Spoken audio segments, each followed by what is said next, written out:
High court ने नीतीश कुमार को दिया जबरदस्त झटका, सहयोगी भी हो गए नाराज। बिहार शराबबंदी को लेकर पटना हाई कोर्ट का बड़ा फैसला आया सामने।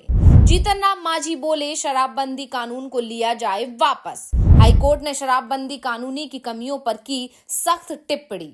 नीतीश कुमार और उनकी नीति सवालों के घेरे में है। पहले तो नीतीश पर सवाल इसी बात को लेकर उठते रहे कि वो स्थिर होकर फैसला नहीं करते हैं, कभी इस खेमे में रहते हैं तो कभी दूसरे खेमे में चले जाते हैं और आजकल पीएम मोदी के पैर पर बार बार गिर रहे हैं, जिसे लेकर बिहार के तमाम दल हैरान दिख रहे हैं।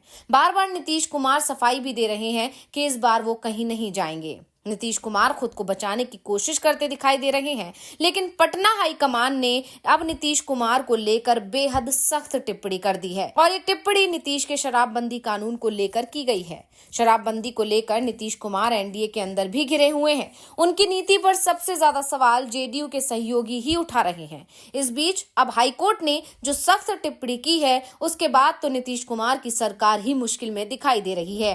तो आखिर क्या है पूरा मामला और क्यों घिर गए हैं नीतीश कुमार, इसी पर आज हम अपनी स्पेशल रिपोर्ट में करेंगे चर्चा, तो वीडियो को आखिर तक जरूर देखें। बिहार में पूर्ण शराबबंदी है, लेकिन नीतीश कुमार का ये जो कानून है उनके सहयोगियों को ही अच्छा नहीं लग रहा है। एनडीए में शामिल हम के नेता और केंद्रीय मंत्री जीतन राम मांझी तो बार बार शराबबंदी कानून की आलोचना करते रहते हैं। उन्होंने तो यहां तक कहा है कि बिहार में शराबबंदी का कोई मतलब ही नहीं है। प्रदेश में बड़े बड़े शराब तस्कर नहीं पकड़े जा रहे हैं। थाने में एसपी, दरोगा शराब पीते हैं, जज, कलेक्टर भी रात में शराब पीते हैं, उन्हें कोई गिरफ्तार नहीं करता। लेकिन मेहनत और मजदूरी करने वाले मजदूर पाव भर शराब पीने के आरोप में गिरफ्तार हो जाते हैं। सिर्फ मजदूरों को ही जेल भेजा जा रहा है। शराबबंदी के नाम पर गरीबों को सताया जा रहा है। मांझी ने यह भी कहा कि सरकार ने जब तीसरी बार शराबबंदी की समीक्षा की थी तो ये फैसला किया था कि शराब पीने के उद्देश्य से अगर कोई शराब लेकर जा रहा है तो उसे गिरफ्तार नहीं किया जाएगा, लेकिन फिर भी गिरफ्तारी हो रही है। कानून बना है, लेकिन कानून को सही तरीके से धरातल पर नहीं उतारा जा रहा है। मांझी कई बार सरकार से अपील कर चुके हैं कि शराबबंदी कानून हटाया जाए, लेकिन अब तक मांझी की दलीलों को सरकार ने ज्यादा ध्यान नहीं दिया है। लेकिन अब हाईकोर्ट के तेवर जरूर इसे लेकर तीखे होते दिखाई दे रहे हैं। बिहार में शराबबंदी को लेकर पटना हाईकोर्ट ने तल्ख टिप्पणी की है। हाईकोर्ट ने यह भी कहा कि शराबबंदी कानून ने शराब और अन्य प्रतिबंधित वस्तुओं अवैध व्यापार को बढ़ावा दिया है। इतना ही नहीं, ये सरकारी अधिकारियों के लिए मोटा पैसा कमाने का एक साधन बन गया है। ये कठोर प्रावधान पुलिस के लिए उपयोगी हो गए हैं जो तस्करों के साथ मिली हुई है। यानी कि हाई कोर्ट ने साफ कर दिया कि शराबबंदी कानून की आड़ में सिर्फ और सिर्फ पैसे की उगाही हो रही है और जो तस्कर हैं वो आसानी से अपना काम कर पा रहे हैं और पुलिस भी उनके खिलाफ कोई एक्शन नहीं ले रही है।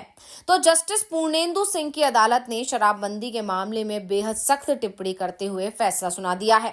जस्टिस सिंह की बेंच ने कहा कि कानून लागू करने वाली एजेंसियों को धोखा देने के लिए नए नए तरीके अपनाए जा रहे हैं ताकि तस्करी के सामान को ले जाया और पहुंचाया जा सके। पीठ ने यह भी कहा कि पुलिस अधिकारी, आबकारी अधिकारी, बल्कि राज्य कर विभाग और परिवहन विभाग के अधिकारी भी शराबबंदी को पसंद करते हैं, जिसके पीछे सबसे बड़ा कारण है कि उनको इससे मोटी कमाई मिलती है। कोर्ट की ये टिप्पणी खगड़िया निवासी मुकेश कुमार पासवान की याचिका के जवाब में आई थी, जिन्हें राज्य के उत्पाद शुल्क विभाग की तरफ से छापेमारी में शराब का जखीरा मिलने के बाद नवंबर 2020 में पटना के बाईपास पुलिस स्टेशन के निरीक्षक के पद से निलंबित कर दिया गया था। पटना हाईकोर्ट ने पासवान के खिलाफ निलंबन आदेश को ये कहते हुए रद्द कर दिया कि ये प्राकृतिक न्याय का उल्लंघन है।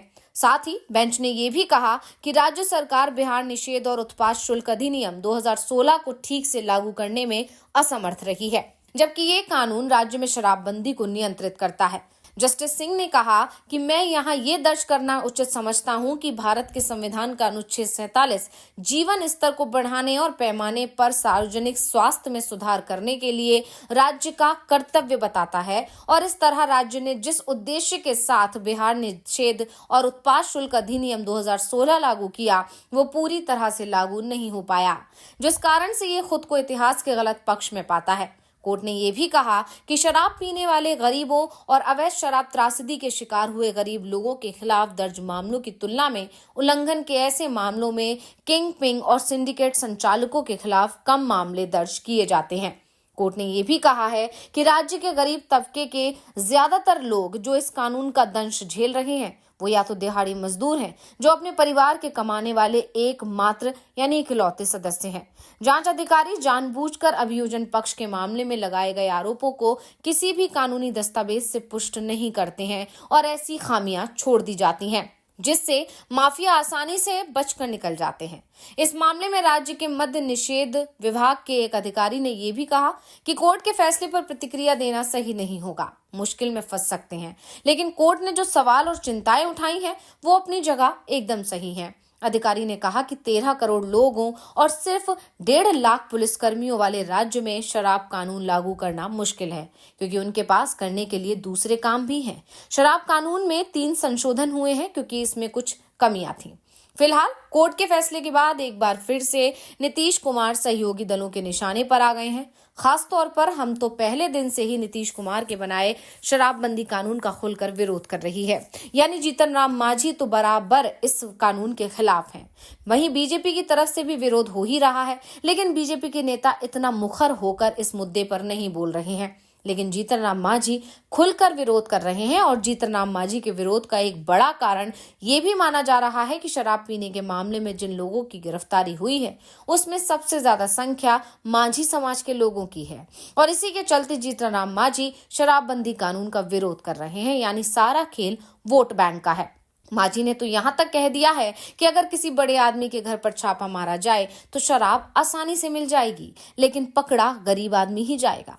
इसलिए नीतीश कुमार को बिहार में पूर्ण शराबबंदी कानून को वापस ले लेना चाहिए। लेकिन जिस तरह से नीतीश कुमार इस कानून का जमकर प्रचार करते हैं और अब बिहार में विधानसभा चुनाव भी करीब आ गए हैं, उसके बाद ये तो तय माना जा रहा है कि नीतीश कुमार किसी भी कीमत पर शराबबंदी कानून को वापस तो नहीं लेंगे। हाँ, चुनावों के बाद शायद इस कानून के कुछ प्रावधानों को कमजोर बना सकते हैं, खास तौर पर शराब पीने वालों के लिए, क्योंकि इसमें सबसे ज्यादा परेशानी गरीब आदमी को ही हो रही है। लेकिन फिलहाल जो स्थिति है वो ये है कि बिहार विधानसभा चुनाव से पहले नीतीश कुमार इस मुद्दे पर कोई भी फैसला नहीं लेंगे, क्योंकि हो सकता है कि अगर उन्होंने ये कानून वापस लिया तो उनका ये दाव उल्टा पड़ जाएगा। यानी अब सहयोगियों को खुश करने के लिए नीतीश कुमार जनता को नाराज तो नहीं कर सकते, क्योंकि शराबबंदी कानून से वो तबका बहुत खुश है जो शराब के विरोध में है, खासकर महिलाएं जो इस वजह से परेशान रहती हैं। तो ऐसे में नीतीश कुमार अपनी बात पर अड़े रहेंगे, लेकिन सहयोगी उनका विरोध कर रहे हैं। लेकिन इन सब के बीच में हाईकोर्ट की तरफ से जो टिप्पणी आई है उसने तो पुलिस को ही सवालों के कटघरे में खड़ा कर दिया है। अब देखना होगा कि नीतीश कुमार इस मुश्किल से कैसे बाहर निकल पाते हैं। तो ये जानकारी आपको कैसी लगी हमें कमेंट करके अपनी राय जरूर दीजिएगा। इसी के साथ वीडियो को लाइक करें, वीडियो को शेयर करें और चैनल को सब्सक्राइब करना ना भूलें।